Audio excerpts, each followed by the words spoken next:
আজকে একটা শর্ট হাতা তৈরি করব। তবে শর্ট হাতাটার মুখে এই কাপড়টা দিয়ে পাইপিং সেট করব। জামার কাপড়টা ছিল প্রিন্টের এবং হাতার কাপড় শর্ট হওয়াতে আপু কাস্টমারকে বলেছি যে আলাদা করে কিছু পরিমাণ কাপড় যাতে দিয়ে দেয়। তো এটা 48 সাইজের একটা হেলদি আপুর জামা ছিল। হাতার কাপড় সাইড থেকে কোনোভাবেই বের হচ্ছিল না, কারণ কাপড়টার পানা অনেক কম ছিল। তো জামাটার সাথে যেন ম্যাচ করে সেজন্য আপু হাতার মুখে 1 ইঞ্চি পরিমাণ পাইপিং সেট করে দিচ্ছি।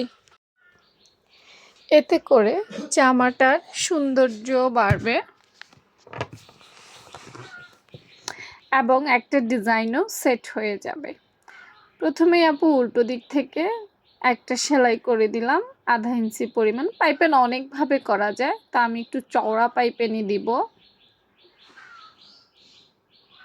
তারপর এটা সামনে এনে একটা চিকন করে চাপ সেলাই দিব। চাপ সেলাইটা দিলে সেলাইয়ের ফিনিশিংটা অনেক বেশি ভালো হয়।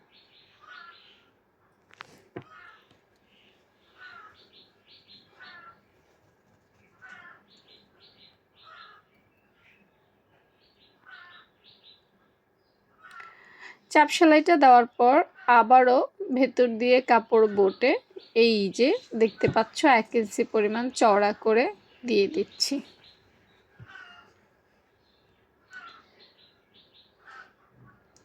বাস হয়ে গেল হাতার মুখে পাইপিং।